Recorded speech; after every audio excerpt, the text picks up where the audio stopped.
Voilà. Bonjour, bienvenue à tous et à toutes à ce nouveau Midi de l'eau. Donc c'est le 7e que nous organisons. On est toujours ravi de voir le nombre d'inscrits qui est a priori pour ce Midi de l'eau-ci, en tout cas à une centaine d'inscrits. Ici, on voit qu'il y a une trentaine de participants. On espère que le nombre va augmenter au cours du midi. Donc un midi spécifique, des midis techniques de l'eau qui sont organisés dans le cadre de nos missions de facilitateurs eau et qui permettent de regarder de manière très spécifique une thématique liée à la gestion intégrée des eaux pluviales. En l'occurrence, aujourd'hui, on va s'attarder à la gestion intégrée des eaux pluviales en toiture. Alors, quelques mots juste sur les aspects techniques d'utilisation de la plateforme de visioconférence qu'on utilise, qui est WebEx. Vous avez au niveau linguistique la possibilité d'entendre une interprétation du français vers le néerlandais. Pour ce faire, vous devez simplement cliquer sur l'onglet d'interprétation tout en bas à gauche de votre écran.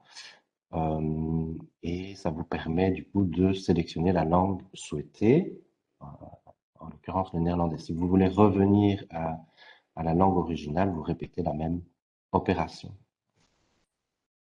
Au niveau de l'audio et de la vidéo, donc les micros et les caméras sont désactivés par défaut. On aura l'occasion de vous donner la parole pour les questions et réponses, mais il faudra qu'on vous euh, donne la possibilité de le faire.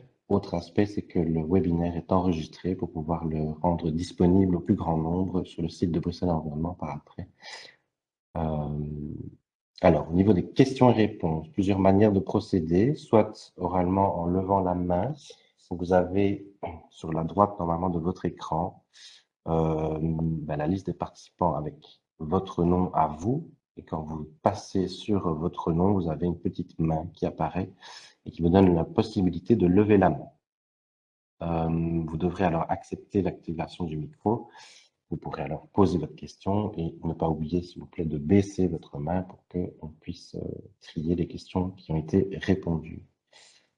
Vous avez aussi la possibilité d'écrire vos questions dans l'onglet questions-réponses. Donc, pour ce faire, vous devez aller tout en bas à droite dans les trois petits points et aller dans l'onglet questions et réponses. Il y a aussi la possibilité d'écrire dans le chat, mais ça, je vous invite à ne le faire pour des questions organisationnelles ou autres et de vraiment utiliser plutôt l'onglet questions et réponses pour les questions ça nous permet de les trier et de les organiser. Les réponses seront en fonction des questions posées, soit données en cours d'exposé si ça a trait directement à ce qui est en train d'être dit, soit il y aura de toute façon une séance de questions et réponses tout à la fin du midi. Donc on accordera a priori une petite demi-heure euh, pour pouvoir répondre à ces questions. Il y a peut-être aussi certaines questions qui seront répondues directement dans le chat, dans l'onglet questions-réponses. Je vais laisser maintenant la parole à Émilie Lavandet de Bruxelles Environnement pour un petit mot de bienvenue. Bonjour à tous et à toutes. Bien, en effet, comme tu l'as dit, ça fait déjà quelques midis techniques de l'eau que nous organisons. Donc, c'est une initiative en effet de Bruxelles Environnement et mise en place par le facilitateur eau. Les objectifs de ces midis, ce sont justement de pouvoir permettre de faire comprendre la gestion intégrée des eaux pluviales via différents sujets techniques, de pouvoir donc former et informer tous les professionnels à tous les niveaux qui soient. Ce sont donc des midis qui sont ouverts à tous et à toutes. On a déjà traité beaucoup de sujets, pour lesquels d'ailleurs toutes les présentations sont disponibles sur le site de Bruxelles Environnement, sur les pages professionnelles d'un événement passé actuellement. Le site va bientôt être modifié, donc elles sont actuellement sur les pages professionnelles donc, où là vous trouvez donc les présentations et les vidéos des derniers midis. On a les vidéos sur les tests d'infiltration, les revêtements perméables, les plantations dans les ouvrages de gestion intégrée des eaux pluviales, l'infiltration des sols pollués, une introduction justement sur les eaux de ruissellement et le devenir des polluants urbains dans les systèmes d'infiltration, et le dernier midi qui était sur les clés d'une GIEP réussie. Alors, pourquoi cette fois-ci on a voulu s'attaquer alors à la gestion intégrée des eaux pluviales en toiture? C'est parce que c'est clairement souvent un sujet qui revient dans la pratique, voilà, au cas par cas dans le contexte bruxellois, de comment est-ce qu'on peut mettre en place, combiner différentes thématiques par rapport, comment c'est possible par rapport au photovoltaïque. On a des questions aussi voilà, par rapport à la portance, les fonctions hydrauliques, etc. Et donc, voilà, le but de ce midi, c'est un peu de répondre à l'ensemble de ces questions. Donc, n'hésitez pas à revenir vers nous pendant le midi ou après celui-ci, si vous avez encore des questions sur le sujet. Merci. Donc, je pense que je vais te céder la parole, Pierre, maintenant. Oui, bonjour à toutes et à tous. Euh, donc voilà, donc moi je suis Pierre Willem, donc je travaille avec effectivement Stéphane au niveau du service facilitateur euro. Et donc aujourd'hui, on va passer une petite heure ensemble. Je vais parcourir l'ensemble des éléments qui concernent un peu cette gestion des eaux en toiture. Donc j'ai structuré ma présentation selon quatre chapitres. Pourquoi une JEP en toiture? Donc tout d'abord, essayer de déterminer les enjeux qui sont liés à cette gestion en toiture et l'intérêt évidemment de s'y consacrer. Quels dispositifs concrètement existent pour justement gérer cette eau? On verra qu'il y a deux types de dispositifs qui ont des objectifs différents. Quelques cas concrets de mise en œuvre pour un peu illustrer les propos qui seront tenus dans les chapitres précédents. Et alors, comme Stéphane l'a dit, la dernière demi-heure, a priori, est à consacrer aux questions-réponses par rapport à vos réactions durant le séminaire. Donc, au départ, pourquoi une JEP en toiture? Ben, il y a différents enjeux.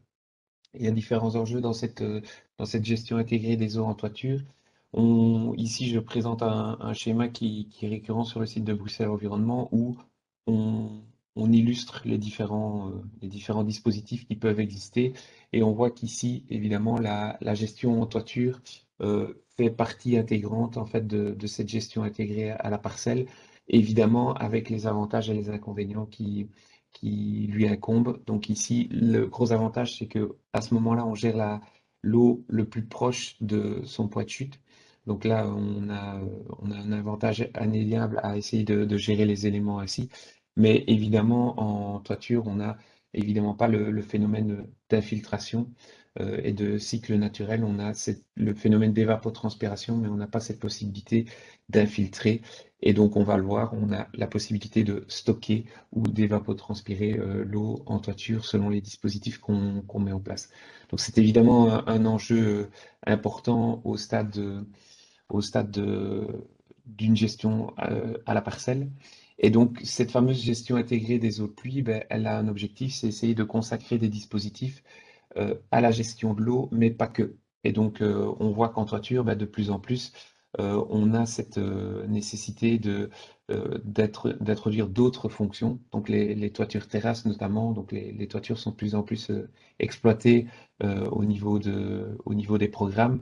Et cet agrément aussi de toiture verte, donc qui intègre cet aspect de biodiversité et d'utilisation. Donc là, c'est plutôt lié à des toitures intensives, où là, on a une sorte de jardin en fait en toiture. Et donc, la gestion en toiture s'inscrit clairement dans la gestion intégrée des eaux pluviales parce que différents aspects s'y accordent. Donc, on a mettre en valeur le cycle de l'eau. Je parlais tout à l'heure de l'évapotranspiration. On a cet aspect paysager par rapport à la vue qu'on peut avoir sur différents bâtiments. On a cet aspect de stockage et ou de toiture verte lié à l'évapotranspiration. Et on a évidemment l'objectif de satisfaire aux réglementations. Et donc ça, c'est l'objet de deux slides qui arrivent tout de suite, que je vais étayer. Un des enjeux principaux de cette gestion des eaux en toiture, ben, c'est tout ce qui concerne les impacts écosystémiques. Donc on va parler principalement de la variation de température.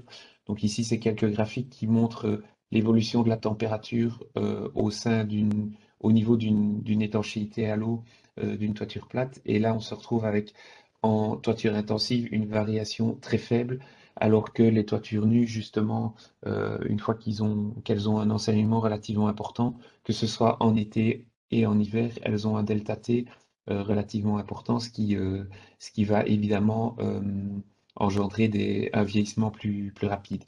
Donc cette variation de température joue sur la protection de l'étanchéité et sur cet aspect justement d'îlot de chaleur, puisqu'on a des températures qui peuvent s'avérer relativement importantes en été.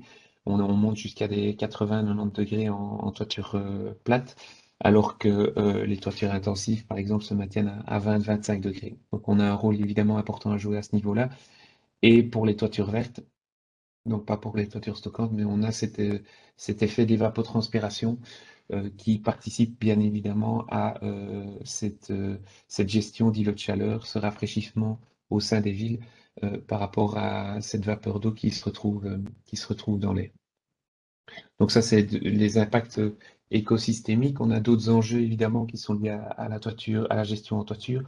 Ben, c'est une alternative au bassin d'orage traditionnel qu'on retrouve euh, très bien énuméré dans les différents textes législatifs. Les bassins d'orage en eux-mêmes, ben, ils ont un certain nombre d'avantages évidemment en termes de temporisation, mais il faut aussi leur reconnaître un certain nombre de désavantages qu'on reprend ici. Donc, ils ne servent que pour la lutte contre les inondations, donc ils reprennent les pluies principalement importantes d'orage, donc ils ne sont sollicités en principe que ponctuellement. Donc, ils n'amènent aucun aspect écosystémique que je viens d'aborder, donc tout ce qui est évapotranspiration et limite de température, ben, à ce niveau-là, on n'a pas d'effet positif. Ça prend de la place, évidemment, donc ça prend un encombrement soit au niveau des caves, soit au niveau des espaces verts qui pourraient servir d'espace d'infiltration. Ils sont enterrés, on ne les voit pas, ils sont entre guillemets vite oubliés, même si maintenant on a cette nécessité d'avoir des contrôles réguliers. Ben, en réalité, c'est des éléments qu'on ne voit pas et donc qu'on peut être amené à oublier. Et alors, éventuellement, en fonction de leur situation, si on n'est pas au niveau gravitationnel, on peut éventuellement aussi avoir des pompes et des éléments qui devraient être entretenus et nécessiter plus d'entretien. Donc évidemment, ça, c'est des aspects négatifs qui sont liés au bassin d'orage qu'on peut éventuellement contourner en gérant justement ces eaux en toiture via les dispositifs que je vais parcourir avec vous. Un autre enjeu aussi, évidemment, c'est les programmes de plus en plus chargés en termes d'exploitation immobilière. Donc, on a une densité qui est quand même relativement importante en ville et donc on a un pourcentage de toitures ou d'espaces construits ou non infiltrables qui sont relativement importants. On n'a pas de chiffres très précis, il n'y a pas des études qui ont été menées à grande échelle, mais sur les chiffres qu'on peut obtenir sur une ville, on a de l'ordre entre 25 et 35, entre 25 pardon, et 40% de surface bâtie en toiture.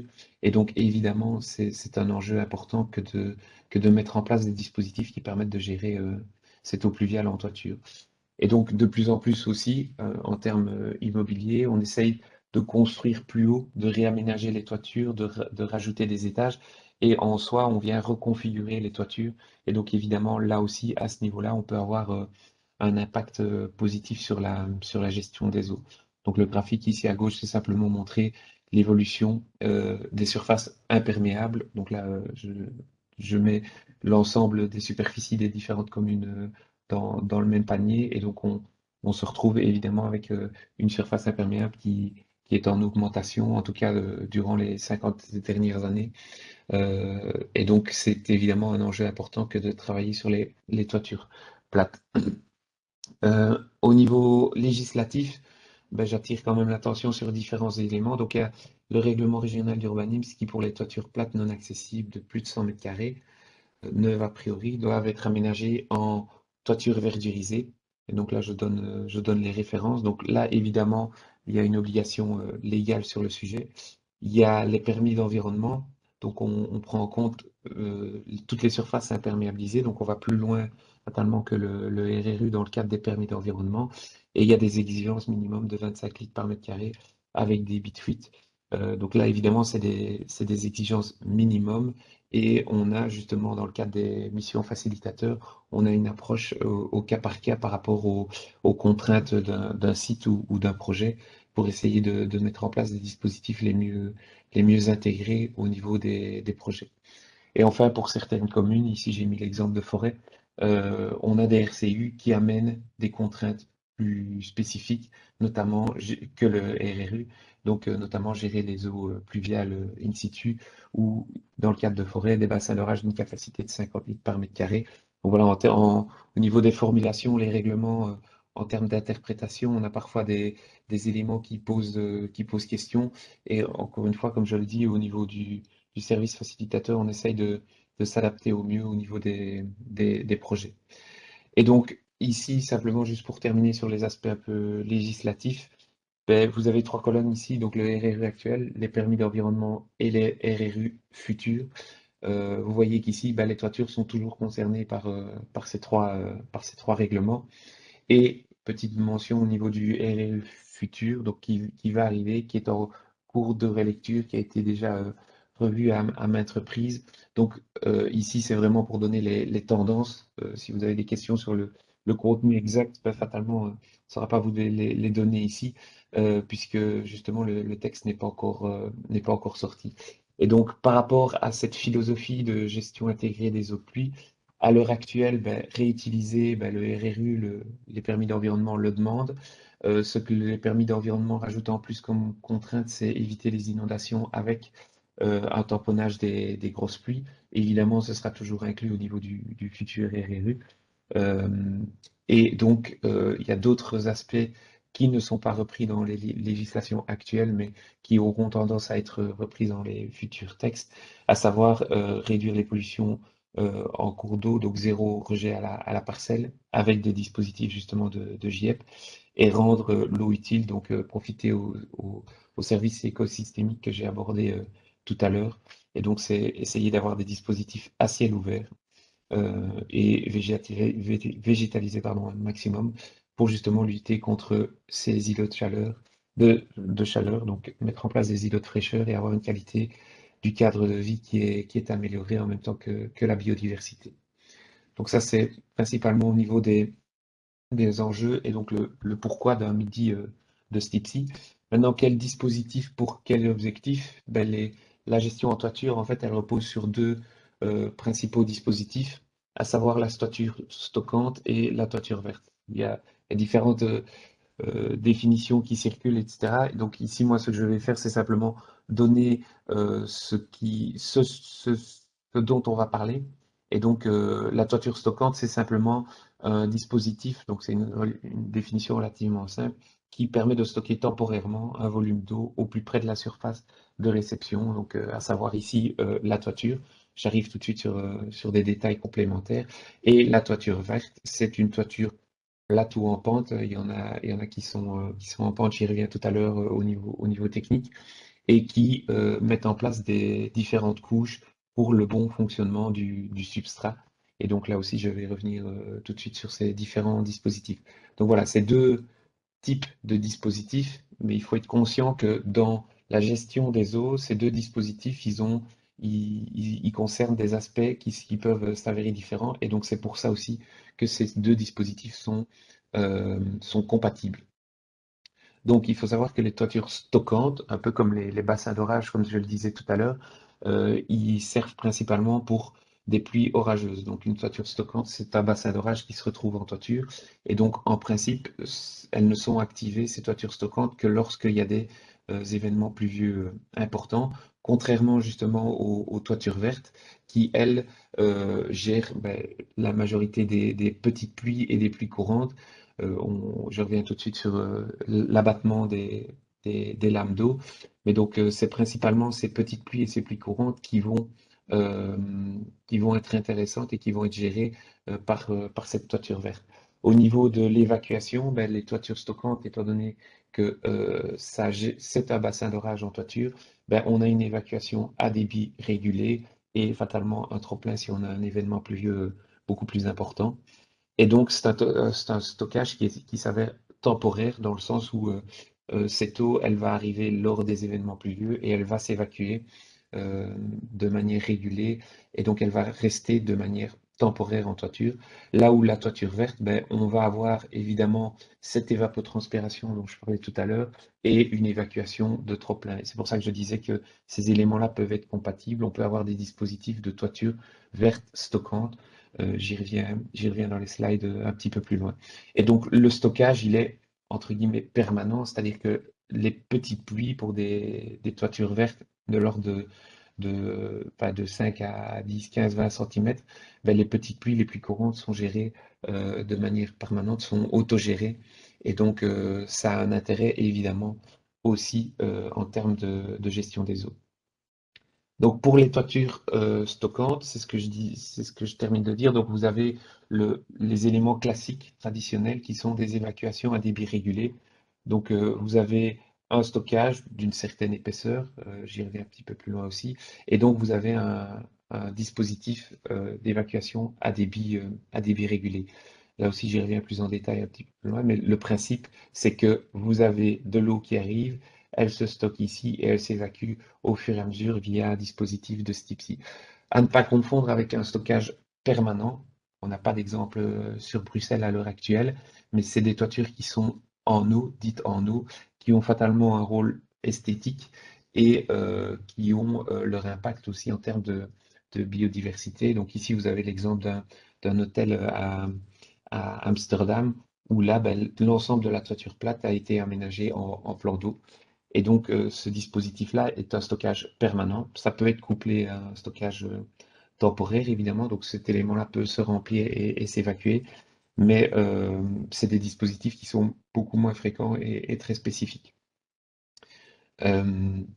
Donc ça, c'est pour la toiture stockante, cet aspect de toiture stockante. Maintenant, la toiture verte, comme je disais tout à l'heure, ben, c'est un espace planté. Vous avez différentes définitions de toiture verte, donc je vais un petit peu étayer les choses sur ce type de dispositif. Donc la toiture verte, c'est quoi? C'est évidemment un substrat avec de la végétation, une membrane filtrante, une couche de drainage pour pouvoir aussi récupérer cette eau, donc maintenir une partie de cette eau pour le substrat et pour pouvoir évacuer le trop-plein. Revêtement d'étanchéité anti-racine évidemment pour protéger la couche d'étanchéité de la toiture. Et puis la structure traditionnelle, vous avez l'isolation, le pare-vapeur et la structure du toit, qu'elle soit en béton, en ossature bois.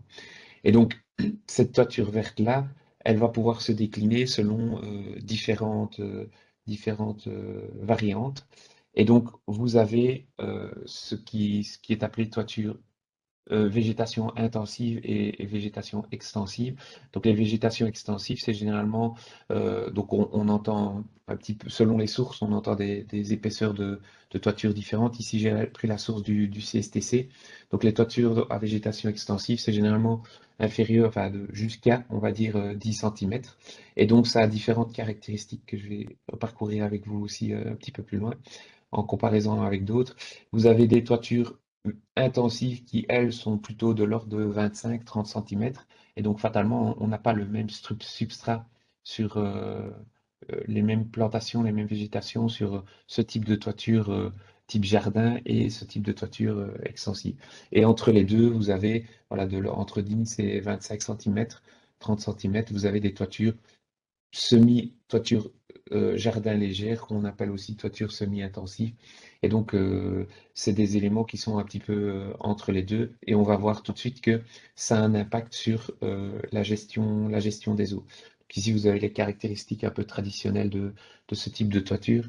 J'y reviens un petit peu plus loin. Donc, au niveau des toitures vertes, fatalement, on va essayer de gérer une partie des pluies. Elles sont en autogestion puisque la végétation a besoin de cette humidité, de cette eau pour se développer. Donc, on a un phénomène d'évapotranspiration. Il n'y a pas d'études spécifiques scientifiques menées par le CSTC ou un autre organisme qui détermine en fait ces abattements.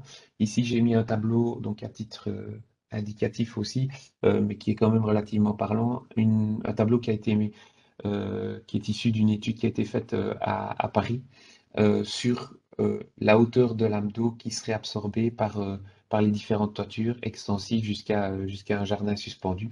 Et donc, vous voyez ici que, voilà, en termes d'extensif, quand je vous disais 5 à 10 cm, vous voyez déjà qu'ici la définition est un petit peu plus large, 5, 10, 15 cm, ben, vous avez une hauteur de lame d'eau qui est absorbée. Et donc, entre parenthèses, là, vous avez les équivalents de temps de retour de ce type d'événement. Donc, les événements, toutes les plus ou moins 2 semaines de 4 mm sont absorbés en fait par l'épaisseur de substrat de 5 cm. Et fatalement, plus on augmente en épaisseur, plus grand sera l'événement pluvieux qui sera pris en charge par la toiture. Et donc, à savoir que ces toitures vertes ont une réserve d'eau utile pour justement permettre au substrat de se développer. Et donc, généralement, elle correspond à cette hauteur de lame d'eau. Autre avantage de la toiture verte, ici on a pour la gestion de pluie d'orage, donc attention, ce n'est plus les petites pluies, c'est simplement de se dire qu'en fonction du revêtement qu'on a sur ce type de toiture, on a fatalement un impact sur la gestion de ces pluies d'orage. Et donc ici, simplement l'exemple d'un événement pluvieux avec différents types de toitures. Donc vous avez les toitures intensives, extensive et les toitures nues. Et vous voyez la quantité d'eau qui est évacuée en fonction de la durée de l'événement pluvieux. Et donc, bah, très clairement, on a une diminution de la quantité d'eau qui sort des toitures intensives par rapport à une toiture nue. Donc ça, c'est d'une part lié à la quantité d'eau qui va sortir. Et un autre intérêt des toitures vertes, c'est le déphasage. Donc ça concerne le déphasage du pic. Là où justement, quand on a un orage, bah, les égouts peuvent être rapidement saturés. Et donc l'objectif est d'essayer de retarder la quantité d'eau qui va aller vers ces égouts. Ben, en termes de toiture verte, toiture extensive et toiture nue, on voit que les pics sont déphasés. Donc ici, mettons qu'on avait un pic à 14h30 pour la toiture nue, pardon, ici. Et donc, on voit que le pic avec une toiture intensive se retrouve plutôt 20 minutes plus tard. Ça a évidemment tout un intérêt pour gérer justement les événements pluvieux importants. Alors, la toiture verte, toujours ses caractéristiques un peu plus spécifiques. C'est pour ça que je m'étends un peu plus dessus. Donc, vous avez des réserves utiles, des toitures vertes. Vous en avez de différents types. Donc, il existe différentes marques. On en cite une ici, mais il y en a d'autres. Et donc, il y a la possibilité d'avoir une rétention permanente d'eau pour alimenter ces toitures vertes. L'avantage de ça, c'est que on va enfin, l'avantage ou le désavantage, selon les points de vue, c'est qu'on va conserver en toiture un maximum d'eau. Mais donc, du coup, si vous mettez en place une toiture verte de l'ordre de 10 cm avec un stockage permanent de l'ordre de 8 litres par mètre carré, ben, il faut être conscient que par rapport à la récupération des eaux de pluie, fatalement, la majorité des eaux de pluie qui sont censées aller dans la citerne et donc qui sont censées aller de manière régulière, puisqu'on a des besoins réguliers pour les citernes, ici ne va pas alimenter la citerne. Donc récupérer des eaux de pluie de ce type de toiture-là ben, fera en sorte que la citerne n'aura quasiment pas, pour les événements pluvieux fréquents, n'aura quasiment pas d'eau récupérée. Et donc, ça ne sert à rien, ça n'a pas d'intérêt technique de récupérer au niveau de ce type de toiture verte. Et puis, comme je le disais, bah, vous avez des dispositifs qui sont des toitures stockantes et vertes. Donc là, c'est évidemment les dispositifs en sous-couche de stockage permanent, de stockage temporaire, d'évacuation, qui sont reconfigurés pour jouer le double rôle et donc fatalement avoir le double avantage par rapport à ce que je disais, gérer les petites pluies et gérer les pluies plus importantes. Et donc là, fatalement, vous avez des dispositifs en partie inférieure qui sont plus importants, plus élevés, et donc qui vont permettre d'évapotranspirer l'eau qui, pour les événements pluvieux plus importants, va finalement traverser la toiture verte qui serait saturée, va arriver dans des espaces de stockage qui, eux, sont évacués à débit régulier. Donc ça, c'est pour le dispositif relativement traditionnelle de toiture verte à rétention, et vous avez des dispositifs technologiques aussi, un petit peu plus sophistiqués, qui, eux, vont permettre de récolter, on le voit ici de manière permanente, sous la toiture verte, une certaine quantité d'eau. Cette quantité d'eau va remplir le stockage qui serait repris ici en partie inférieure, et en fonction du monitoring et des éléments qui permettent ce genre de choses, ben, il y aurait une redistribution dans la toiture verte de ce qui aurait été repris en stockage temporaire et évacué à débit régulé. Donc là, on est dans des technologies plus importantes, mais il est quand même intéressant de savoir que ça existe et que ça permet d'avoir un optimum en termes de gestion et en termes de développement de végétation en toiture. Alors, pour ces dispositifs de toiture stockante et de toiture verte, ben, j'attire l'attention sur un certain nombre de points. Comme l'a dit Émilie, il y a toujours ces questions de stabilité qui reviennent, etc. Et donc là, j'amène des éléments de réponse. Fatalement, oui, ces éléments ont un impact. Et donc, il faut être conscient de quel impact ils ont et comment les intégrer au mieux pour pouvoir justement mettre en place ce genre de dispositif. Donc les points d'attention, le premier, ça concerne l'étanchéité. Donc, euh, donc pour tous ces points d'attention techniques, j'essaie de renvoyer un maximum vers des textes de référence. Donc ici, on parle de la NIT 215 pour les toitures plates.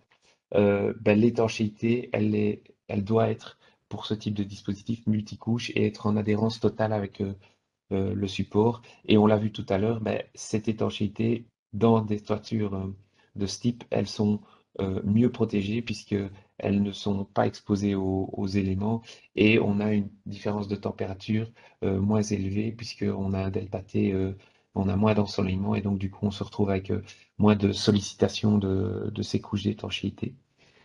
On a pour les toitures vertes, donc petit point d'attention ici, je rajoute chaque fois dans la colonne de gauche le petit logo quand ça concerne soit les toitures vertes, soit les toitures stockantes. Et donc ici, on a des conditions supplémentaires pour les toitures vertes qui doivent répondre à la norme 13948 ou avoir une protection anti-racine, et une attention toute particulière doit être mise sur le recouvrement en fonction du type d'étanchéité qu'on met en place. Notamment pour les toitures en polyéthylène, on doit avoir un recouvrement libre, par exemple d'un mètre, alors que d'autres nécessitent des revêtements moins importants en termes de lait d'étanchéité mis en place. Donc ça concerne l'étanchéité. Et encore une fois, ça, c'est la NIT 229. Toutes les références sont en fin de présentation. Et donc, ça vous permet d'avoir éventuellement pour vos cahiers de charges des références assez intéressantes. En termes de stabilité, ben, on essaie un petit peu de casser les idées reçues. Donc, pour les toitures stockantes, en soi, soit il neige, soit il pleut. Et donc, en soi, il n'y a pas de surcharge complémentaire au niveau des lames d'eau jusqu'à 50 mm, puisque les toitures sont dimensionnées pour reprendre les charges de neige. Maintenant, pour des toitures vertes, évidemment, en fonction du type de toiture verte dans lesquelles on se situe, toiture intensive, toiture extensive, on a une surcharge. Donc, je vous ai mis ici les valeurs. Bah, une toiture verte extensive, on est entre 30 et 100 kg du mètre carré. Donc, en termes d'exploitation, on a peu, je ne dis pas qu'il n'y en a pas, mais au niveau des calculs de stabilité, mais il y a peu d'adaptations nécessaires, tandis qu'une toiture intensive, si on ne l'a pas pensé dès le début comme intensive, évidemment, ça va poser problème, principalement en rénovation, puisque là, on a des structures sur lesquelles on a un certain nombre d'inconnus. Mais donc, on se retrouve avec des éléments qu'il faut prendre en considération. Et donc, une toiture verte extensive a un impact fatalement plus important sur la structure du bâtiment qu'une toiture verte intensive. Au niveau des points d'attention justement liés à cette stabilité, attention en fonction des éléments que vous mettez en place à la répartition des charges, puisque vous avez une pente de 2%, j'y arrive tout de suite, en principe pour évacuer les eaux, et donc de minimum 2%, et donc du coup, en fonction des dimensions de votre toiture, ben, vous allez vous retrouver avec, si vous avez la finition extérieure qui est horizontale, ben, vous allez vous retrouver avec des épaisseurs qui sont différentes au niveau de ce qui est mis en place. Un autre point d'attention est évidemment la résistance à la compression de l'isolant. Donc, mettre en place une toiture verte, ben, ça ne se met pas sur n'importe quel type d'isolant. Il doit avoir des caractéristiques suffisantes pour reprendre les charges en question. Alors, justement, cette pente, euh, au niveau du CSTC, la pente, la règle de l'art est de minimum 2%.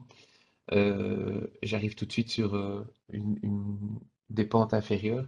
Mais donc, il faut savoir que ça a un impact automatiquement sur l'encombrement en fonction des dimensions de votre toiture. Ici, j'ai simplement pris un exemple assez rapide et assez simple pour démontrer que voilà, 2% de pente sur une toiture qui est parfaitement carrée, correctement distribuée, ben, on va avoir un impact de 15 centimètres sur uniquement cet aspect pente.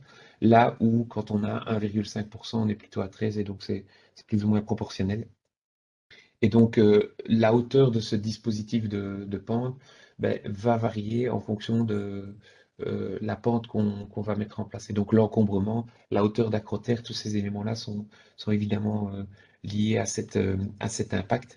Et donc, fatalement, ça va avoir un impact sur la capacité de stockage. On ne stocke pas la même chose sur 15 cm fois 100 mètres carrés que sur 15 cm de hauteur que sur 30 cm, puisque si on veut avoir le point plus haut ici et stocker la même quantité d'eau, on va devoir mettre en place une hauteur d'eau plus importante en fonction de la pente et des volumes qu'on veut conserver. Donc ça a évidemment un impact non négligeable sur la configuration de vos bâtiments. Alors, peut-on réaliser des toitures de rétention d'eau sans pente? Oui, à deux conditions. Donc là, quand on dit sans pente, pour en revenir à ce que je disais tout à l'heure, le CSTC préconise 2%. En dessous, c'est considéré sans pente. Donc si vous mettez 1%, 1,5%, vous rentrez dans le cadre des toitures vertes, des toitures plates sans pente, donc aux yeux du CSTC. Et donc toutes les informations que je vous transmets ici sont issues du CSTC Contact 2019 6, donc de juin, dont la révision est en cours pour information. Donc ici, je vous donne ce qui est d'application maintenant, mais il faut être conscient que ces éléments-là sont en relecture parce que justement, on va le voir au slide suivant, il y a un peu euh, des éléments qui sont sujets à interprétation. Donc quelles sont les conditions pour respecter des toitures à rétention d'eau sans pente, donc fatalement pour maximiser le volume qu'on peut stocker en toiture. Donc, il faut que la toiture soit conçue pour stocker l'eau temporairement et que cette absence de pente soit faite justement pour maximiser cette rétention d'eau. Donc, il faut un stockage, donc il faut une toiture stockante pour pouvoir mettre en place une toiture d'eau, une toiture à rétention d'eau sans pente, fatalement. Et donc, le deuxième élément, c'est que l'étanchéité de toiture doit toujours être protégée par une autre couche. Donc, une toiture verte, un revêtement de terrasse ou ce genre de choses. Donc on ne peut pas stocker, comme on l'a vu tout à l'heure avec les bassins d'eau permanents, on ne peut pas stocker temporairement de l'eau en toiture sans mettre un dispositif de protection en fait de l'étanchéité. Pourquoi? Parce que en réalité, le fait d'avoir des éléments qui n'évacuent pas correctement l'eau, enfin qui n'évacuent pas directement l'eau, fait en sorte qu'on a beaucoup plus de stagnation au niveau de la toiture et le fait de s'évapotranspirer ben, va faire en sorte que ces tâches et ces évapotranspirations vont entraîner une sollicitation encore plus importante, donc accélérer le vieillissement des étanchéités de toiture. Donc c'est pour ça que ces deux conditions doivent être absolument respectées pour une toiture sans pente, mais on peut la mettre en œuvre. À l'inverse, en aucun cas, on ne peut réaliser une toiture sans pente avec une toiture verte classique.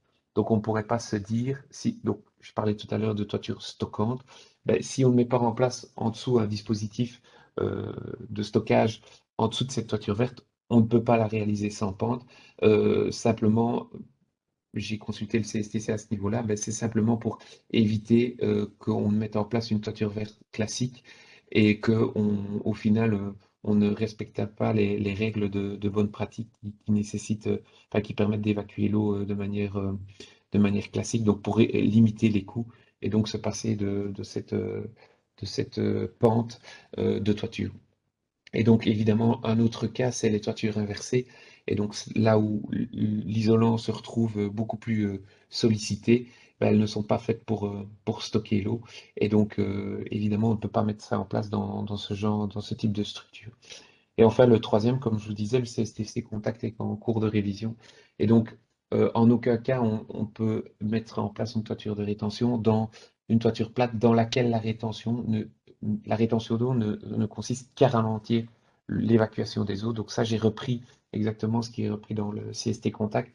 Et donc là, c'est sujet à interprétation. Et donc la formulation va sans doute être revue parce que les éléments, enfin l'objectif de cette formulation n'est pas très clair.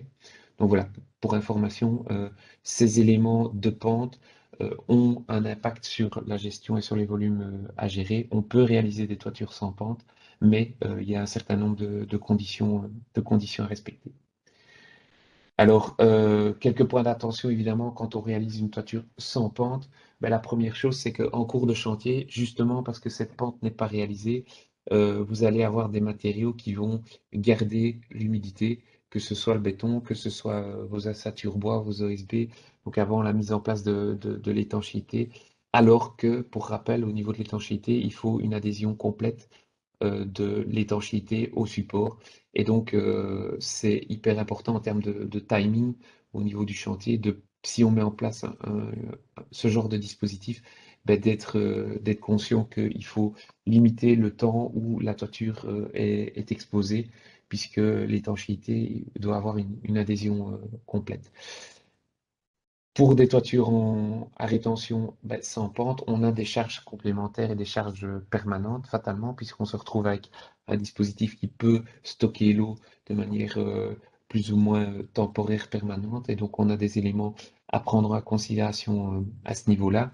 Il y a d'autres précautions complémentaires. Donc, là, je vais un petit peu dans le détail, mais on doit avoir des compartimentages de 100 à 200 mètres carrés maximum pour tout ce qui est par vapeur et étanchéité. Et le pare-vapeur doit être adhérent aussi sur toute sa surface, donc en dessous de l'isolant. Et l'étanchéité de la toiture, il faut être conscient aussi qu'elle va être immergée, ou en tout cas qu'elle sera en contact avec de l'eau de manière quasiment permanente. Et donc son taux de résistance doit être fatalement adapté par rapport aux éléments techniques que je vous mentionnais tout à l'heure. Et donc fatalement la résistance mécanique aussi par rapport au gel et au mud curling. Donc là, c'est le phénomène de craquelage qu'on peut retrouver quand on a en surface, et c'est pour ça notamment que les superficies doivent être recouvertes. Donc c'est un phénomène de craquelage au niveau de ce qui stagnerait dans les différentes taches d'eau qu'on pourrait retrouver sur des toitures sans pente, fatalement, puisqu'on n'a pas d'évacuation. Donc ça, c'est l'approche du CSTC. Juste une petite remarque par rapport à la définition et justement aussi pour essayer de mettre en parallèle les différents paramètres. L'approche française est légèrement différente puisque en fait, on va parler de toiture terrasse à pente nulle dans une pente inférieure à 1%. Donc on n'est pas dans les mêmes, on est dans le même ordre d'idées, mais on n'a pas la définition identique. Et donc, on a des toitures terrasses plates entre 1 et 5%, et puis des toitures inclinées supérieures à 5%. J'ai mis la norme française en référence ici à gauche. Et donc, ce qu'il y a d'intéressant, en fait, c'est que pour les pentes admises selon la destination de la toiture, ben, eux, voilà, la définition des pentes est reprise ici. Et donc, en fonction, ils autorisent la mise en place d'un certain nombre de dispositifs en toiture. Donc là, on n'est pas spécifiquement sur des dispositifs qui sont de la gestion de l'eau. Vous voyez, des zones techniques, on a accessible aux piétons avec protection ou dalle sur plat, accessible aux véhicules aussi éventuellement. Et donc là, par exemple, typiquement, on ne peut pas avoir une pente inférieure à 1% pour ce genre de dispositif. Et pour les toitures jardins, là où précédemment, s'ils ne stockent pas l'eau, on ne peut pas le faire. Et ici, on a la possibilité éventuellement de mettre des pentes nulles. Donc, C'est évidemment français, donc nos références restent les références belges, mais ici c'est un petit peu pour mettre en parallèle les différentes approches et les éléments techniques pour dire aussi que voilà, c'est en cours d'élaboration, ce genre de texte sur les toitures plates, stockantes et vertes, et donc on n'a pas une connaissance euh, complètement étayée de ce genre de dispositif.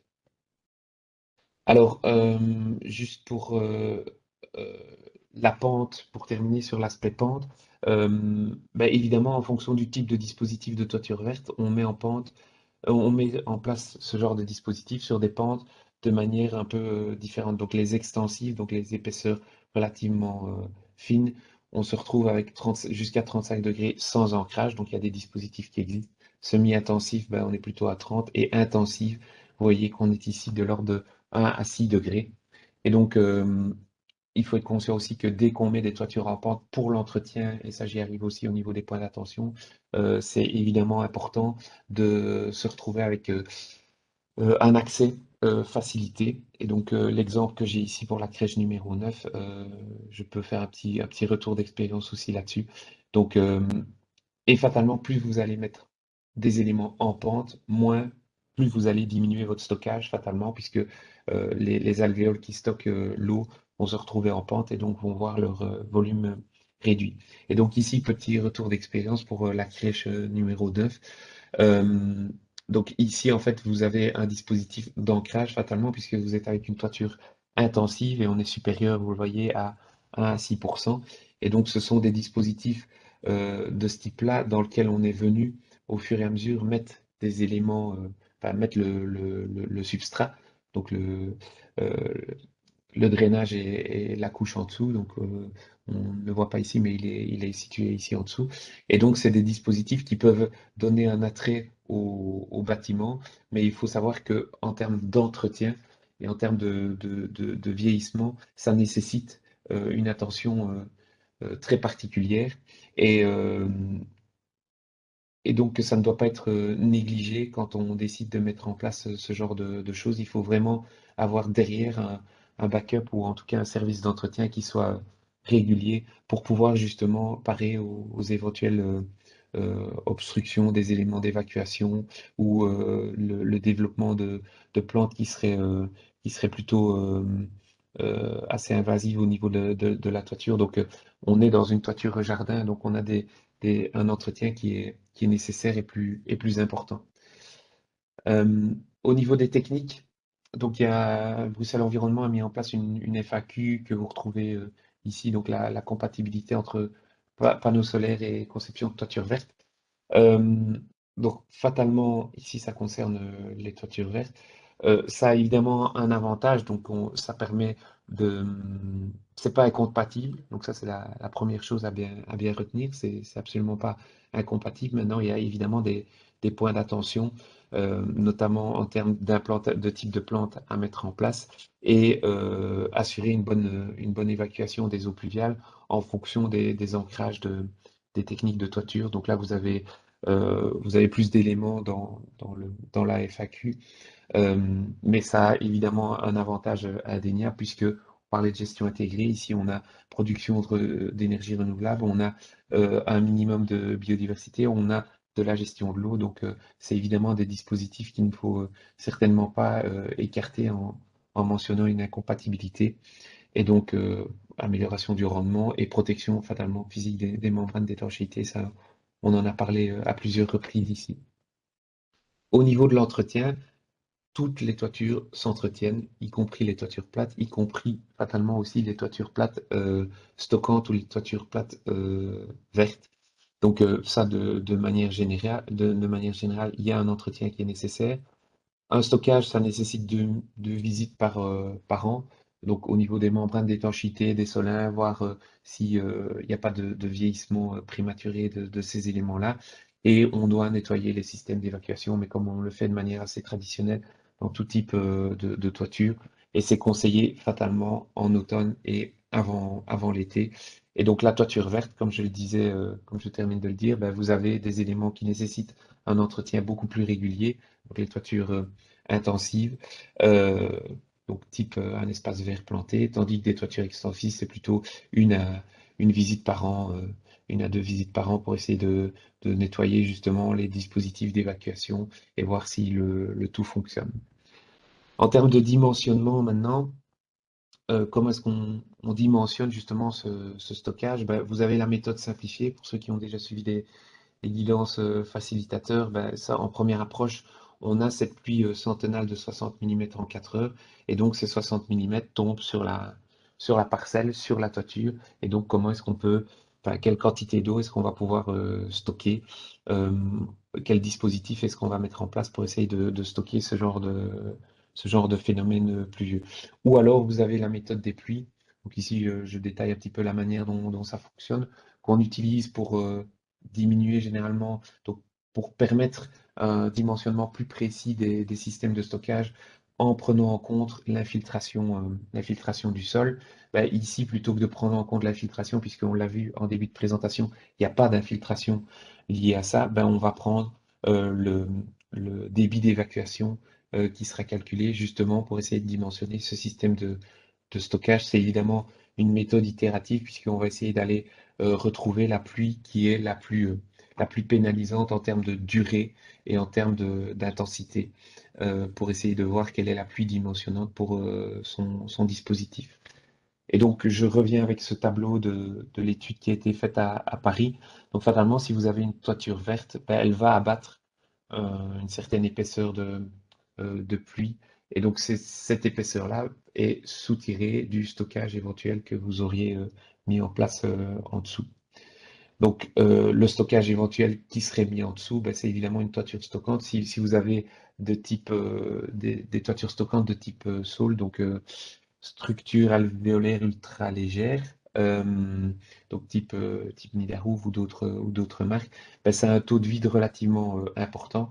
Et donc, en fonction des produits qui sont manufacturés, vous allez vous retrouver avec une épaisseur de stockage en toiture qui peut être relativement importante.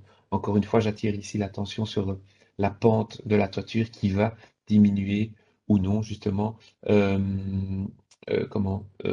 va diminuer ou non le principe de la quantité d'eau, pardon, qu'on va retrouver en toiture et qu'on va pouvoir stocker. Donc 60 mm en toiture plate, ce que je disais tout à l'heure, à 95%, ben, ça va stocker du 57-58 mm, alors que si on met en place une pente, ben, on va devoir avoir une épaisseur plus importante. Toujours dans l'aspect de dimensionnement, les débits régulés, donc vous avez un débit de fuite de maximum 5 litres seconde hectare, et on peut être plus exigeant enfin, il y a des cas qui nécessitent des débits moindres, ou pour lesquels on va exiger des débits qui sont moindres. Ben, fatalement, en fonction de ça, vous avez un risque d'obturation qui existe, mais il n'est pas plus élevé qu'en toiture classique, et ça nécessite un entretien périodique. Donc, vous avez la possibilité éventuellement, via un géotextile ou une crépine fine, d'être préventif par rapport à cet aspect-là. Mais c'est évidemment un point important parce que si il n'y a pas d'entretien, ben, cette toiture, ce complexe que vous avez mis en place, ne va pas fonctionner, ne va pas jouer son rôle de tampon. Et donc ici, juste pour information, c'est un tableau qui est issu du calcul des débits d'évacuation pour les bassins d'orage, soit à débit constant, soit à débit variable. Ben ici, vu la faible épaisseur d'eau, on se retrouve plus dans le cas d'une évacuation à débit constant. Et donc, dans ce cadre-là, il y a des produits qui sont de plus en plus développés, qui sont de plus en plus performants pour justement avoir ce débit, cette évacuation à débit régulé. Donc ici, j'en ai mis quelques-uns. Ben, simplement, si vous prenez la vue ici à gauche, ben, vous avez cette toiture stockante qui se remplit et vous avez ce débit régulé qui va permettre d'évacuer l'eau au fur et à mesure jusqu'à éventuellement arriver à saturation et donc avoir ce trop-plein qui se met en place et qui évacue alors à ce moment-là l'eau de manière régulière. Une fois que ce trop plein d'eau va être évacué, ben, vous revenez à un débit régulé et donc vous avez l'évacuation de cette toiture qui se fait quand même sur une période relativement longue et qui permet d'évacuer l'eau de manière temporisée. Et donc là, généralement, on renvoie aux fabricants, c'est le slide suivant, mais on renvoie aux fabricants qui annoncent, eux, les différents débits d'évacuation en fonction des superficies, en fonction de la configuration.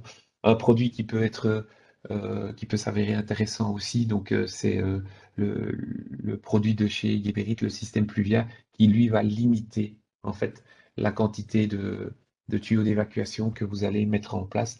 Donc ça peut représenter évidemment un avantage, d'autant qu'il fonctionne sans pente.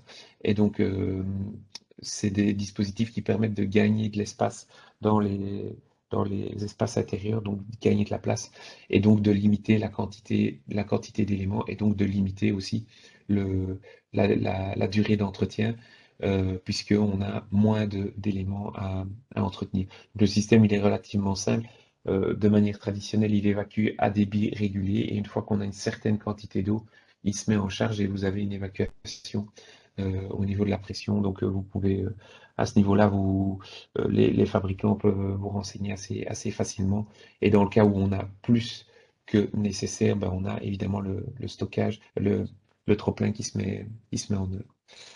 Et donc le calcul au niveau du dimensionnement à débit régulier, ben, soit vous vous référez au fabricant, soit je vous ai mis la formule ici. Vous pouvez vous attarder à dimensionner en fait la superficie d'évacuation et donc de la configurer en fonction de votre toiture, en fonction du nombre d'éléments concernés, etc. Et donc là, vous avez donc la surface, la section de l'orifice. euh, la section de l'orifice, le débit de fuite qui va être recherché. Donc, je parlais tout à l'heure de 5 litres seconde hectare. Et donc, au niveau du coefficient de frottement, c'est 0,62 pour un rond. Et donc, en fonction, voilà, vous avez la hauteur, vous avez la pesanteur. Et donc, en fonction, vous pouvez dimensionner votre débit régulé. Autre point d'attention aussi lié à ces dispositifs, ben, gérer en toiture, c'est pas gratuit, évidemment. Donc ça présente évidemment un certain nombre d'intérêts, mais il faut être conscient de ce que ça a comme impact et de le mettre en parallèle. J'y reviens juste après avec les exemples, de le mettre en parallèle avec d'autres dispositifs de gestion d'eau. Des fois, on n'a pas le choix, et donc voilà, mais il faut en être conscient et savoir quel dispositif privilégier en fonction de ça. Donc c'est évidemment donné à titre indicatif, donc il y a des études qui sont menées par l'Adopta ou même nous, de notre côté, on essaye de comparer les prix qu'on reçoit pour essayer de comparer les choses, mais on a un ordre de grandeur. En toiture verte extensive, ben, c'est extrêmement, ben, ça peut s'avérer cher de gérer en fait de mettre en place une toiture verte uniquement pour la gestion des eaux. Pourquoi? Parce qu'on a des dispositifs qui peuvent s'avérer onéreux. Et ici, si on prend le cumul de tout, donc le substrat, les plantations, le stockage, enfin, pas, comment dire, euh, le, le drainage et ce genre d'éléments, ben, au niveau du nombre de mètres cubes gérés, on est entre 5 et 10 000. Vous voyez que la fourchette est relativement large, mais c'est pour donner un ordre de grandeur.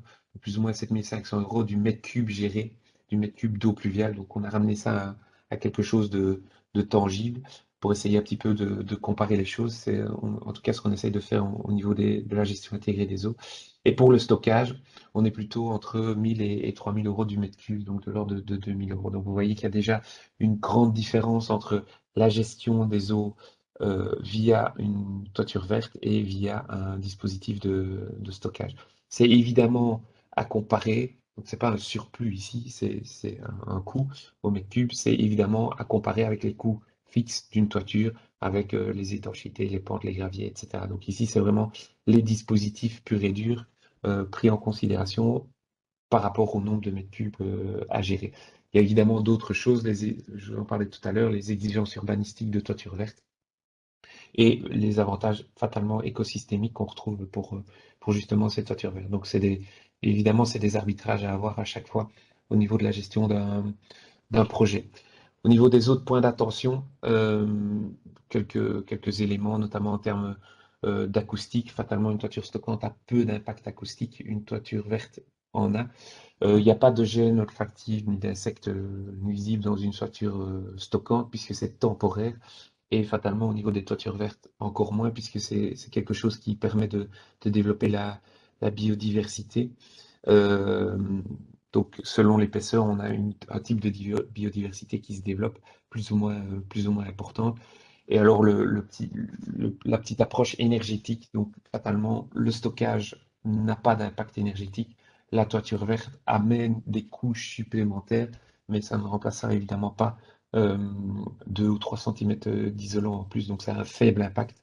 Ça amène une inertie, mais l'impact des toitures vertes se voit plutôt à l'extérieur du bâtiment pour tout ce qui est évapotranspiration et éléments écosystémiques. Donc, quelques cas concrets, entre guillemets, de mise en œuvre. Donc, j'ai pas mis en place, enfin, j'ai pas spécialement développé des choses qui traditionnellement sont réalisées. J'ai plus attiré l'attention sur trois projets qui ont été réalisés, une étude qui a été faite récemment et deux projets qui ont été réalisés il y a un petit peu plus longtemps. Donc, simplement pour... Juste de t'interrompre oui, 30 secondes. Donc, on a déjà dépassé le temps de 3 minutes. ouais, Maintenant, il n'y a pas l'air d'avoir beaucoup de questions et réponses, en tout cas ok. dans l'onglet questions-réponses. Donc, si tu peux clôturer cette partie-là en 10 minutes, 5 minutes. Oui, pas de souci, pas de souci. Euh, donc ici, étude de la guerre de l'Ouest, pour ceux qui connaissent le quartier à Bruxelles. Donc on a fait une étude, une approche de la gestion des parcelles qui se situent autour de la guerre, fatalement. Donc il y a évidemment les rails et d'autres projets qui s'y développent. Ici, je m'attarde juste sur une partie. Donc je vous parlais tout à l'heure des pluies à temporiser, donc TR2, TR20, TR100. Fatalement, on ne fait pas x10 et x5 pour les volumes à gérer. Donc ici, on est pour les volumes à gérer pour des pluies de l'ordre de 2 ans, on a 180 mètres cubes. Pour l'ordre de 20 ans, 371 et donc x1,5 pour des TR100. Et donc là, l'objectif était de voir ce qui allait être demandé pour la mise en place de, de logements, de bâtiments ici en gris sur la parcelle. Et donc, fatalement, on essayait de regarder comment on allait pouvoir gérer les eaux. Ici, un objectif de TR20. Il faut savoir que généralement, quand on a 10% d'infiltrable, on essaye d'avoir l'objectif de TR100. Mais ici, l'exemple est mentionné pour une TR20. Et donc, il y a des dispositifs de stockage en toiture, il y a des dispositifs de stockage sous les trottoirs et il y a des dispositifs de d'infiltration des espaces verts. Et donc, pour ce projet-là, à titre indicatif, encore une fois, mais c'est pour vous donner un ordre de proportion, quand on gère en toiture sur 4600 mètres carrés de toiture, ben, les volumes qui peuvent être gérés, c'est de l'ordre de 37 mètres cubes. Vous voyez que dans le stockage ou dans les espaces verts, on gère plus pour des superficies plus petites. Donc, quand c'est possible, évidemment, on va essayer de privilégier un maximum l'infiltration et que ce soit en partie inférieure des trottoirs ou que ce soit un espace vert. Et donc, au niveau des coûts, c'est ça qui nous a permis aussi de comparer les choses entre elles. Je m'attarde juste ici sur le coût par mètre cube. Je vous disais tout à l'heure, 7 500 euros par mètre cube pour les 37 mètres cubes, tandis que pour du stockage ici en sous-œuvre, on se retrouve plutôt à 650 euros du mètre cube, et pour des espaces verts creux qui sont simplement décaissés, on se retrouve à 60 euros du mètre cube. Donc c'est évidemment pour mettre les choses en parallèle et pour dire que le stockage, la gestion en toiture est évidemment quelque chose de particulièrement intéressant et nécessaire à développer, mais il faut le mettre en parallèle avec d'autres dispositifs de gestion intégrée des eaux de pluie. Les deux derniers exemples, assez rapidement, c'est le projet OPA qui a une réception en 2015, il y a déjà quelques années par rapport à la politique de Bruxelles Environnement. Et donc, c'était un bâtiment exemplaire. Et c'était assez amusant, entre guillemets, de voir, ou en tout cas de constater les raisons pour lesquelles ils ont mis une toiture non revêtue pour la récupération d'eau de pluie via des citernes. Donc, on a vu tout à l'heure que des toitures vertes permettent quand même d'évacuer de l'eau et de récupérer de l'eau. Ici, ils ont mis les choses pour maximiser la quantité d'eau qui serait récupérée. Il faut le relativiser par rapport au tableau que je vous ai montré tout à l'heure. Les toitures vertes, ils les envoient directement vers ce qu'ils appellent tranchées d'infiltration, donc c'est tout ce qui est nous. Et vous avez d'autres dispositifs, et notamment des tranchées de dépollution. Ça, c'est plus lié à la gestion de l'eau à proximité des voiries. Là, je vous renvoie vers d'autres séminaires qui sont consacrés à ces thématiques-là. Ben, ici, en l'occurrence, ils n'ont pas mis de toiture verte pour récupérer un maximum. C'est à relativiser, il faut simplement le calculer. En termes de potentiel de récolte, quand on met une toiture verte, on passe de 2 litres par mètre carré de potentiel de récupération journalier à 1,5. Donc on peut encore récupérer quand même pas mal d'eau au travers d'une toiture verte sans dispositif de stockage permanent et sans épaisseur importante. Donc ici, c'est simplement illustré. Ben, au final, ils se retrouvent avec des éléments de ce type-ci, avec des toitures plates, noires, qui ne participent pas spécialement à cet effet d'îlot de chaleur, et d'autres qui sont consacrés à ce genre de choses. Et juste une dernière chose, ne pas confondre, donc pour le projet Coupole, notamment toujours un bâtiment exemplaire, qui lui va stocker, il y a une toiture stockante en gravier, euh, toute une quantité, une certaine quantité d'eau. Il mentionne que c'est pour répondre au RRU. Pour rappel, pour boucler un petit peu la boucle par rapport à ma présentation, en termes de législation, le RRU parle de récupération et pas de stockage. Ça a évidemment un impact sur les PE et sur le futur RRU, mais le RRU actuel ne demande pas un aspect de stockage. Et donc là, ils ont mis en place un dispositif. Je ne sais plus quand date le projet, mais à mon avis, ça ne doit pas être très loin du projet ou pas. Donc il y a 6 ou 7 ans. Et donc ici, vous voyez un dispositif de stockage. Donc ça, c'est avant la pose des graviers. Vous avez ce dispositif d'évacuation, de grille d'évacuation à débit régulé. Puis vous avez là, à ce moment-là, ben, des gravillons, en tout cas du ballast, et une hauteur d'eau utile de rétention avant le trop-plein qui permet une évacuation traditionnelle. Donc ici, en l'occurrence, ils ont mis 5 cm de hausse et les 50 mm éventuellement aussi de neige. Et donc les dispositifs sont disposés sur l'ensemble de la toiture. Et donc ici, c'est plus des photos d'illustration, de possibilités d'éléments à mettre en place. Soit on laisse les toitures accessibles, soit elles permettent d'agrémenter. Mais en dessous de ça, on peut avoir des dispositifs de stockage, on peut avoir des dispositifs de temporisation qui peuvent être relativement efficaces. Voilà, je suis au dernier slide, donc les outils, le service facilitateur, vous avez là nos coordonnées, donc n'hésitez pas à nous consulter pour tout projet pour lesquels vous posez des questions pour la gestion de l'eau. C'est un service gratuit. Et alors là, les différents outils qui font appel aussi à ce que j'ai mentionné dans les slides, donc la FAQ, outils d'accompagnement, vous avez gérer les eaux pluviales sur la parcelle et tous les ouvrages de référence en la matière pour tout ce qui concerne la gestion des eaux en toiture. Voilà, j'ai parcouru l'ensemble de mes slides. Euh, Stéphane, merci de votre Oui. attention. Oui, Merci Pierre. Donc voilà, on peut passer à une petite séance de questions-réponses. Il nous reste une vingtaine de minutes. Je ne vois pas de questions dans l'onglet questions-réponses, mais je me demande si c'est pas un problème technique du fait que vous ne savez peut-être pas y accéder. En tout cas, moi, je n'arrive pas, mais c'est peut-être parce que j'ai un profil particulier. Mais du coup, n'hésitez pas à lever la main si vous avez des questions ou à utiliser le chat.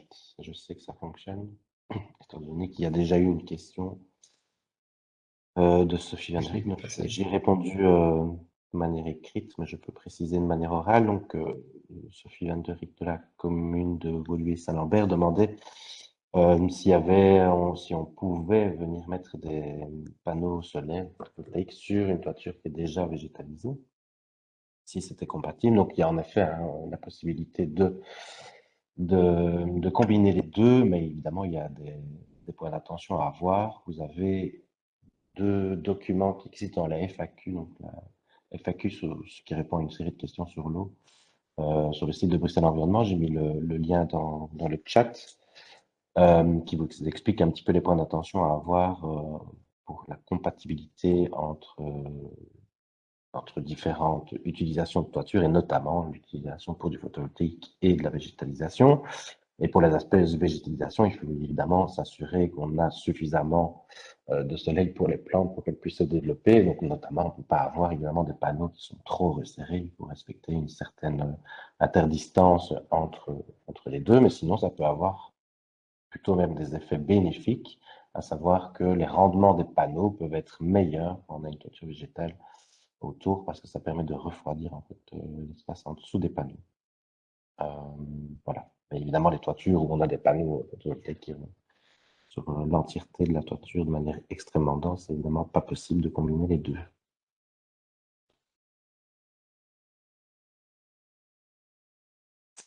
Alors, est-ce que vous avez une Il y a idée du des... chat, non? Oui, je vois une Oui. question de Magali Dacruz, donc de la commune de Forêt. Est-ce que vous avez une idée des coûts pour l'entretien? L'entretien des toitures végétales ou l'entretien des toitures stockantes? C'est à mon avis pas la même chose et je sais de toute façon pas si on a la réponse. Mais en tout cas, je ne l'ai pas comme ça de manière immédiate. Euh, Une question de Pascal Delalot. Y a-t-il une exposition accrue au gel des toitures de stockage en hiver avec des dégâts à craindre? Bonne question. De mon côté, j'ai pas eu de lecture particulière sur le fait que ça représentait un risque pour les structures qui étaient de stockage, donc que ce soit les saules ou que ce soit du gravier. Donc, à mon sens, une exposition accrue au gel, non, puisque de toute façon, là, les éléments sont présents. Maintenant, le fait que l'eau qui serait stockée de manière temporaire aussi, pour rappel, euh, serait stockée et amènerait des dégâts au dispositif de stockage, à ma connaissance, non. Donc, Donc, j'ai lu. s'il y en a, c'est vraiment des défauts de conception. Donc, c'est sûr qu'une Ouais. toiture stockante, comme Pierre l'a dit, on n'a pas un stockage permanent, sauf pour les toitures en eau, là, avec un exemple aux Pays-Bas, si je me souviens bien, mais les toitures stockantes s'évacuent à débit régulé. Ça, c'est des débits régulés qui restent quand même relativement rapides. Hein. Donc, pour, euh, pour des pluies qui ont lieu en temps hivernal, ça reste quand même des petites pluies. A priori, la toiture reste en eau vraiment très très peu de temps, donc il n'y a pas de risque de gel lié à ça. Alors, Piotr Kowalski de MK Engineering qui demande est-ce que la réglementation permet de justifier facilement l'effet de temporisation des toitures végétales sur le calcul des autres équipements en aval? Je vais la relire une deuxième fois parce que je me comprends. Est-ce que la réglementation permet Ouais. de justifier facilement l'effet de temporisation des toitures végétales sur le calcul des autres équipements en aval? Actuellement, j'ai envie de dire que non. La réglementation, non. On va peut-être donner la parole à Oui, à Piotr, si on Piotr sait, avec. parce que j'avoue que je ne comprends pas moi la question.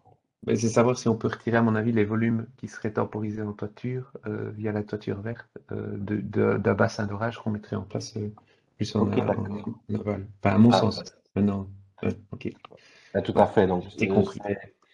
si c'est ça, en effet, le petit tableau que Pierre a montré tout à l'heure, c'est vraiment un tableau qui a été fait par la ville de Paris, qui n'est pas.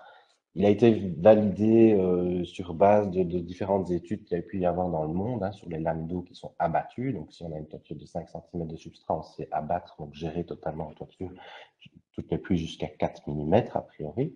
Donc, ces 4 mm pourraient en effet être retirés du calcul de ce qu'on peut gérer après la toiture. C'est ce qu'on fait nous, donc on se base sur ce tableau. Mais en effet, pas au niveau de la réglementation. Ce tableau n'est pas intégré au niveau de la réglementation.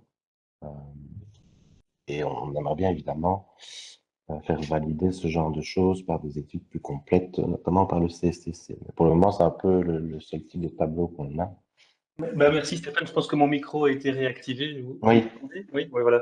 Parce qu'effectivement, bon après tu l'as montré, hein, ces équipements peuvent avoir un coût. Hein. Tu montrais les coûts, les prix unitaires des toitures vertes et bon, fatalement elles sont nécessaires pour d'autres questions que la simple gestion de l'eau de pluie. Mais si on veut justifier une augmentation de l'épaisseur du substrat, etc., et que malgré tout, in fine, il faut faire tout un chemin de croix pour arriver à justifier auprès de l'administration que en fait c'est un effet qui permet de diminuer d'autres coûts, notamment sur soit comme tu disais, un nid à roof en dessous ou des systèmes d'infiltration ou de stockage, de temporisation enterrés dans les abords.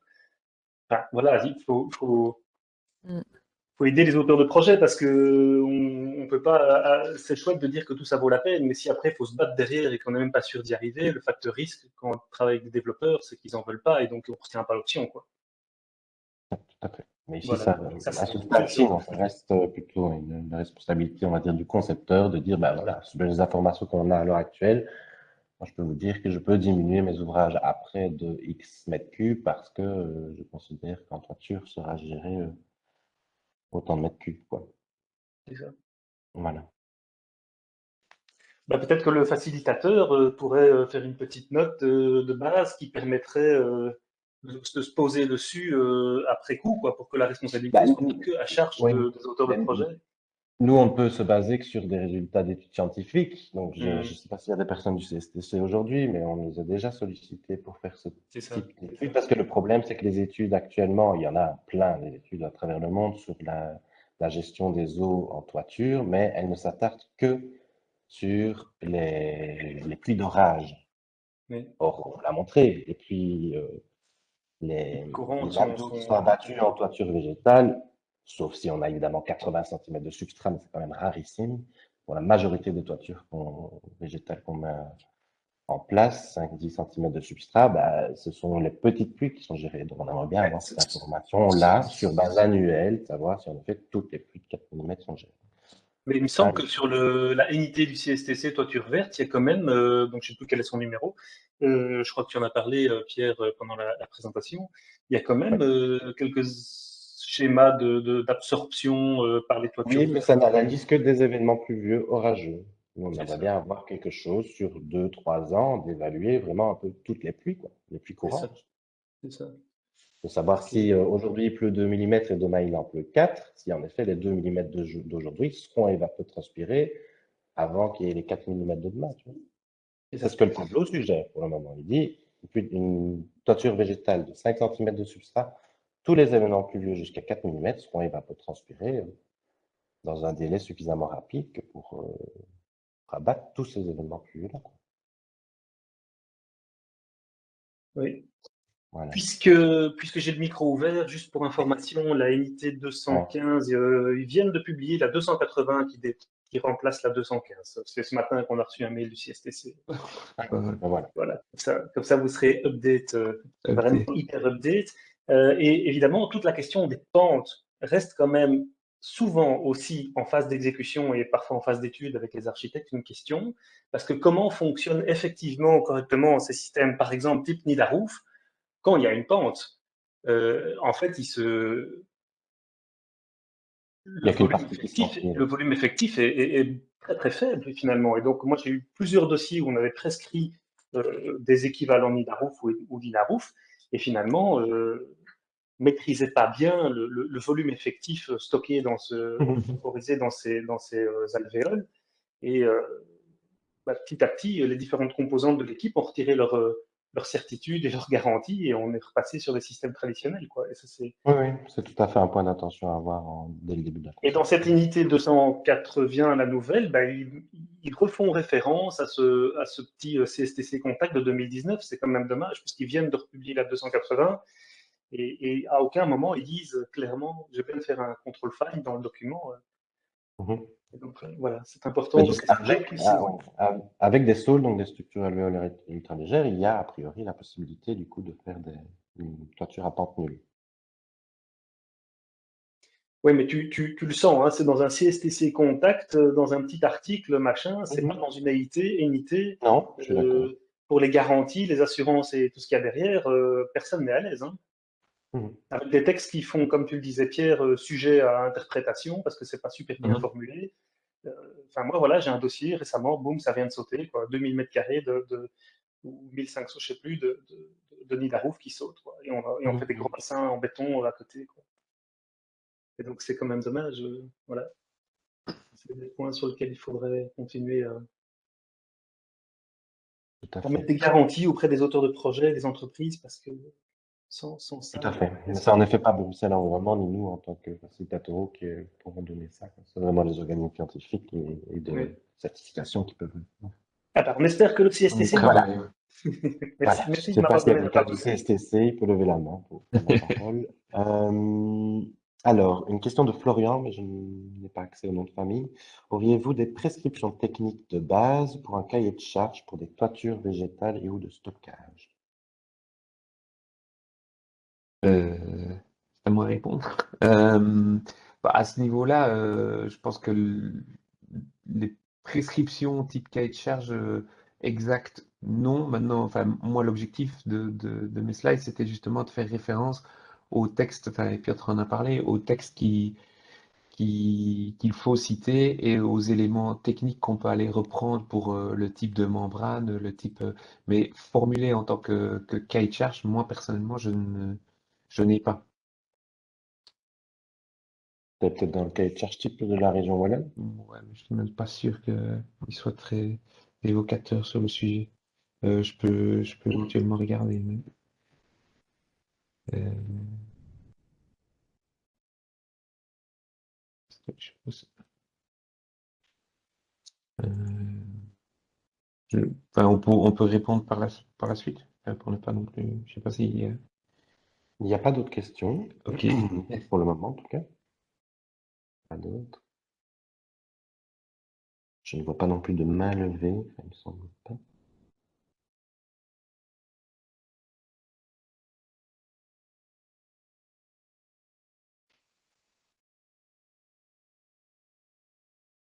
Tac. Donc, je peux regarder à ça, mais consulter le CCTB. Travaux de toiture. Couverture de toiture, étanchéité. Toiture végétalisée. Donc, je vais juste le lisser. Je sais pas si vous voyez toujours mon écran. Si, Voilà. Ouais, toujours. en effet. Ça, c'est le cahier de charge type bâtiment donc, de la région wallonne. Et donc Et en ici, effet, vous avez description. donc, ou sur bâtiment.wallonie.be, vous avez un ouvrage et là, vous avez les articles végétalisés. Donc, toiture végétalisée, c'est les éléments euh, les plus généraux. Et puis, vous avez la possibilité d'aller vers la toiture extensive avec ancrage et exécution, etc. Je ne dis pas que. Et avec semi. Et donc là, vous avez, voilà, vous devez déterminer toute une série de choses. Donc, sur ce site-ci, vous pouvez retrouver en fait des éléments type. Mm. Et par contre, stockage, à ma connaissance, on est. Stockage, non. Alors, je vois Piotr à la main levée, mais je ne sais pas si c'est nouveau, une nouvelle question. Oui, Oui, bah, puisqu'il n'y a pas beaucoup d'autres questions, je profite, je t'en prie. puisque vous êtes à l'écoute. J'ai entendu à plusieurs reprises que vous indiquiez, même dans les derniers exemples sur la fin, la possibilité de combiner et toiture verte et Mhm. récupération d'eau de pluie pour revalorisation. Euh, Moi, je reste quand même un peu dubitatif, ou presque sceptique par rapport à ça, pour plusieurs raisons. D'abord, bah, tu viens de dire, oui, on absorbe quand même pas mal de pluie avec la toiture verte par évapotranspiration, etc. Mhm. Et donc, du coup, finalement, cette citerne ne va récupérer les eaux que lors des événements de pluie plus importants que ceux qui sont absorbés par la nature même de la toiture verte.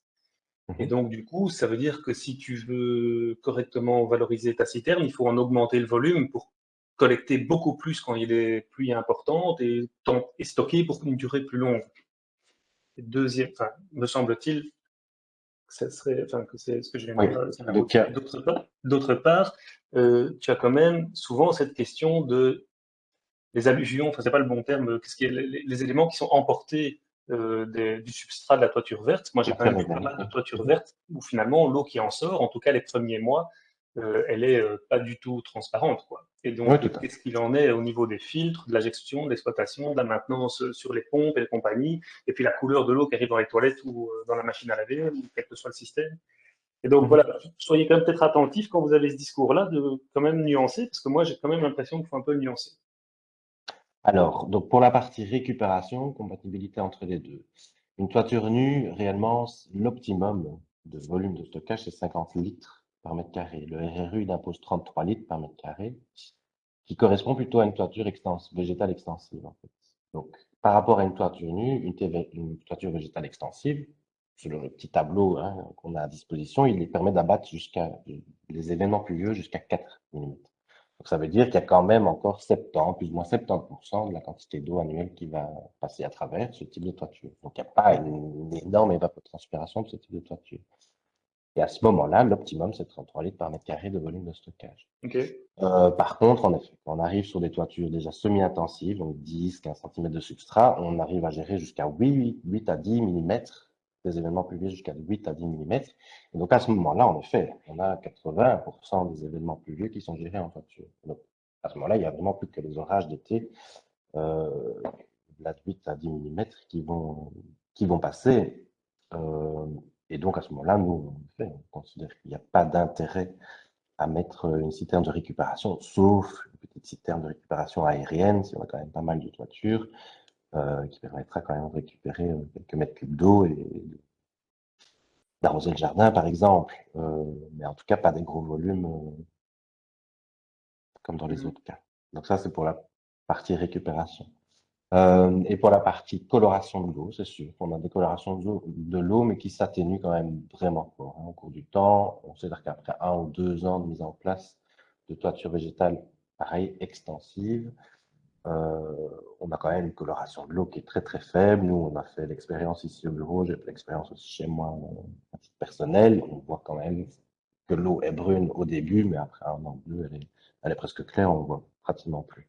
Donc ça nécessite en effet de bien gérer les filtres au début. Hein. Et puis après, ça redevient une gestion plus... Mais personnellement, je comprends pas le problème de la coloration de l'eau. Elle cherche Pas un la impact coloration sur de la l'eau, bah, qualité oui. de l'eau.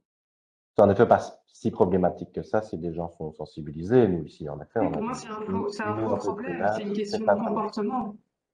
Voilà. C'est plus au niveau, en effet, de l'entretien des filtres. C'est vrai qu'au début, il faut les changer vraiment souvent.